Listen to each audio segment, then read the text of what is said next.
एक बार एक हरे भरे मुग्ध जंगल के बीचों बीच इलारा नाम की एक कोमल परी रहती थी। एलारा अपनी दयालुता और अपने झिलमिलाते पंखों के लिए पूरे दायरे में जानी जाती थी, जो भोर की पहली रोशनी की तरह चमकते थे।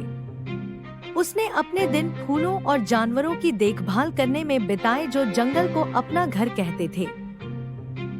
अन्य राजकुमारियों की तरह नहीं थी, वह रोमांच के लिए तरस रही थी और एक जिज्ञासु भावना थी जो अक्सर उसे महल की दीवारों से परे ले जाती थी।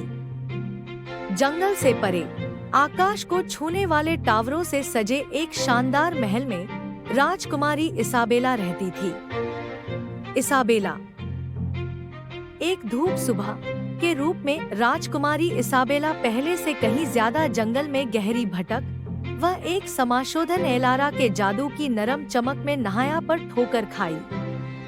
परी एक नाजुक धुन गा रही थी, उसकी आवाज एक कोमल हवा की तरह हवा के माध्यम से बुनाई कर रही थी।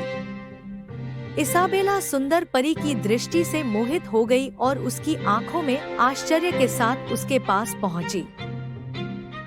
हेलो छोटे से, एलारा ने उसे एक मुस्कान के साथ बधाई दी जिसने समाशोधन को जलाया।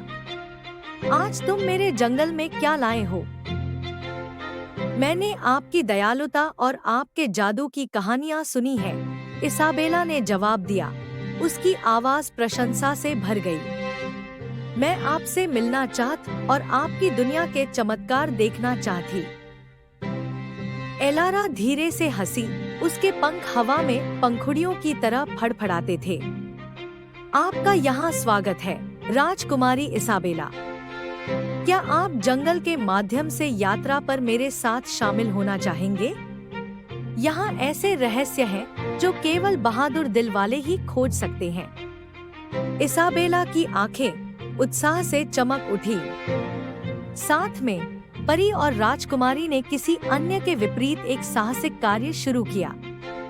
उन्होंने तितलियों के साथ नृत्य किया जो आकाश को नीले और सोने के रंगों में चित्रित करते थे, और वे एक छिपी हुई झील के क्रिस्टल साफ पानी में मत्स्यांगना के साथ तैरते थे। जैसे ही सूरज ढलने लगा, आकाश को गुलाबी और नारंगी रंग में रंगते हुए इसाबेला और एलारा प्राचीन पेड़ों की छतरी के नीचे एक साथ बैठ गए। उन्होंने अपनी दुनिया की कहानियां साझा की, परिक्षेत्र का जादू और एक राज्य पर शासन करने की जिम्मेदारियां। आप किसी भी राजकुमारी की तरह नहीं हैं, जिससे मैं मी हूँ, एलारा ने कहा। उसकी आवाज प्रशंसा के साथ थी।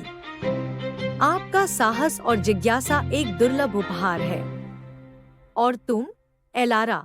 इसाबेला ने मुस्कुराते हुए जवाब दिया।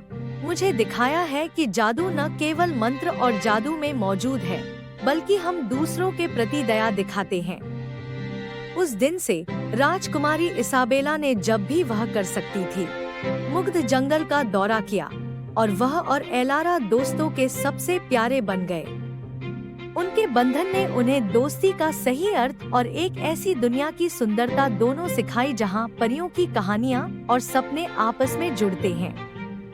और इसलिए सितारों और जंगल के जीवों की चौकस आंखों के नीचे बसे परी और राजकुमारी ने अपनी कहानी लिखना जारी रखा। दोस्ती, जादू और अंतहीन संभावनाओं की कहानी जो हर रोमांच के दिल में है।